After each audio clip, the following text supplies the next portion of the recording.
Hello viewers, welcome back to my channel home to hotel recipes.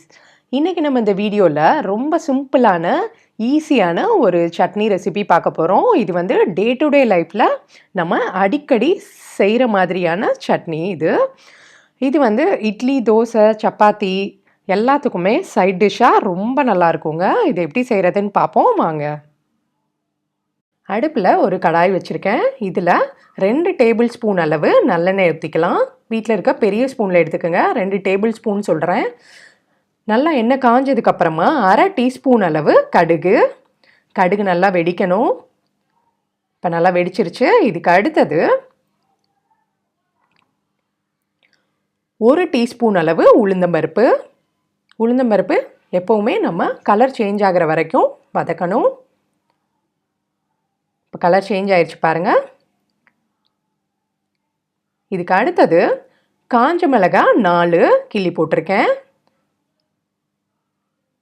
காஞ்ச மிளகாயும் லைட்டாக colour change ஆகணும். அடுப்பை மீடியம் ஃப்ளேமில் வச்சுருங்க. அடுத்தது கொஞ்சமாக கருவேப்பிலை, ஒரு பெரிய வெங்காயத்தை இந்த மாதிரி சின்ன சின்னதாக கட் பண்ணி சேர்த்துக்குவோம். 3 பல் பூண்டு சின்னதாக கட் பண்ணி சேர்த்துக்கிறேன். இப்போ உப்பு சேர்த்துட்டு வெங்காயத்தை வதக்கணும் அப்படின்னா ரொம்ப சீக்கிரமே வதங்கிடும் நமக்கு. வெங்காயம் நல்லா வதக்குவோம். இப்போ நல்லா வதங்கிருச்சு வெங்காயம். இதுக்கு அடுத்தது 2 தக்காளி சின்ன சின்னதாக கட் பண்ணி சேர்த்துக்குவோம். ஒரு வெங்காயம் எடுத்திங்கன்னா 2 தக்காளி சேர்க்கணும் இந்த சட்னிக்கு. இப்போ தக்காளி நல்லா சாஃப்ட் ஆகிற வரைக்கும் வதக்குவோம். இப்போ தக்காளி நல்லா சாஃப்ட் ஆயிருச்சு. இதை நல்லா மசிச்சு விடுங்க. அது மாதிரி இதுக்கு அடுத்தது மஞ்சள் தூள் 1/4 டீஸ்பூன், மிளகாய் தூள் 3 டீஸ்பூன். காரம் கம்மியாக வேணுன்றவங்க 2 டீஸ்பூன் போட்டுக்கோங்க போதும். நல்லா பச்சை வாசனை போகிற வரைக்கும் வதக்கணும் மிளகாய் தூளை. இப்போ நல்லா பச்சை வாசனை போயிருச்சு. இதுக்கு அடுத்தது 1 டம்ளர் அளவு தண்ணி சேர்த்துக்குவோம். தண்ணி சேர்த்துட்டு நல்லா மிக்ஸ் பண்ணி விடுங்க. இப்போ சட்னிக்கு தேவையான அளவு உப்பு போட்டுக்குவோம். இப்போ ஒரு தடவை மிக்ஸ் பண்ணிவிட்டு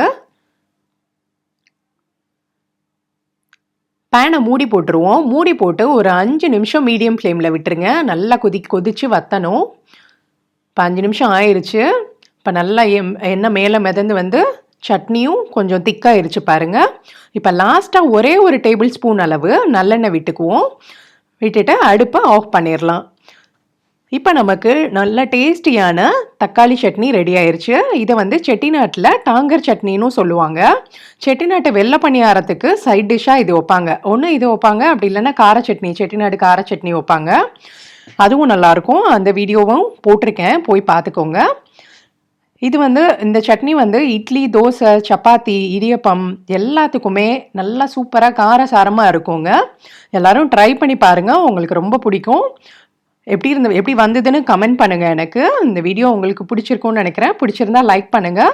உங்கள் ஃப்ரெண்ட்ஸ் எல்லாருக்கூடையும் ஷேர் பண்ணுங்கள். நம்ம சேனல் வீடியோஸ் பிடிச்சிருந்தா ஹோம் டு ஹோட்டல் ரெசிபீஸ் சேனலை சப்ஸ்கிரைப் பண்ணிவிட்டு பெல் பட்டனை கிளிக் பண்ணிக்கோங்க. இன்னும் டேஸ்டியான ரெசிபீஸோட உங்களை நான் அடுத்த வீடியோஸில் பார்க்குறேன். தேங்க்ஸ் ஃபார் வாட்சிங். பை.